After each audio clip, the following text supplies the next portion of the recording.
Praise the Lord. Ave Maria. Thank you so much for sending in your feedbacks on this introductory episodes on Be Joyful, a series to rediscover joy and live joy every day. I can understand from your feedback that we are doing good, and I hope with God's grace we'll do better as we get into the 9 ways in which we can live joy every day of our life.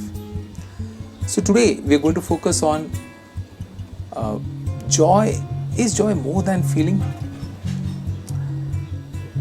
As you can tell by now, when I use the word joy, I'm not talking about a surface-wide experience.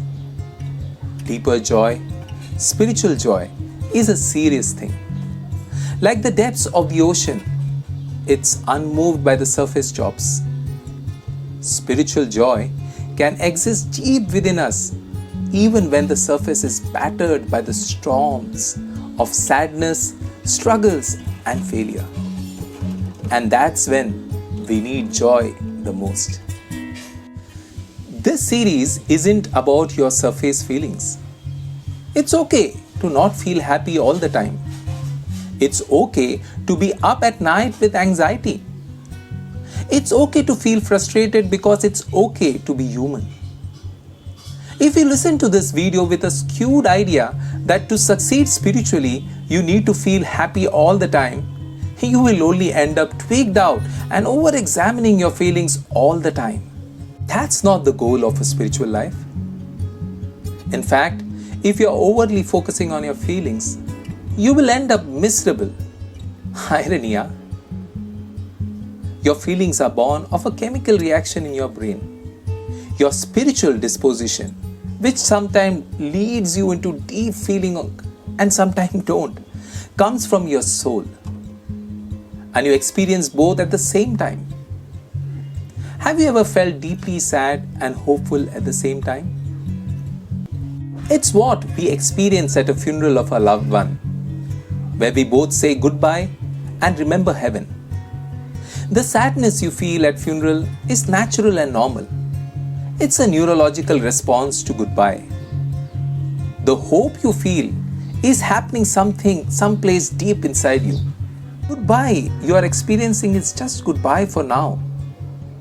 You can't always control the natural biology within you any more than you can control the nature outside of you. And that's why feeling, as important as they are, need to be put in their place. The spiritual movement towards joy can and will bubble up to have happy feelings. But feelings rise and fall like the tide. Our goal is something deeper than that. It is to work for a constant spiritual disposition of joy, of receptivity to and of delight in reality, and eventually the ultimate reality, God. Before we embark on the ways for a more joyful life, I need to drop a bomb on you. The way you're going to get the life you're looking for boils down to one word: repent. Hey, that sounds like a pretty negative start to this journey, doesn't it? But this is how Jesus started his public ministry. In 3 of the 4 Gospels, Jesus kicked it all off by shouting out the word repent to the world. Later, he said, "These things I have spoken to you, that my joy may be in you, and that your joy may be full." John 15:11. In other words, everything he taught humanity was so that we experience the joy of God. That means that the word repent is the starting gate to a race that ends in joy. How? Well, you have to look at what the word Jesus used actually means. The New Testament was written in Greek, and the word that commonly translates as repent is metanoia, to change your thinking. Meta, change. Nonia, thinking. The bomb that just dropped on you is this: your lack of joy and the ways you don't feel like you are living the life you were made for isn't because of your circumstances, it's because of you. The biggest obstacle between you and joy is yourself. All too often, we blame our circumstances. I will be peaceful when my teenager starts respecting me. I'll be confident when I am a CEO. I'll be happy when my wife starts treating me right and I make enough money. I'll be focused on what matters the most when life calms down in the month of September. And that month never comes. No, you'll be a joyful person when you change. Hey, that's a bad news because it's hard. It's a good news because that's the one thing in your life you do have some degree of control over. Listen, it doesn't matter where you're starting from.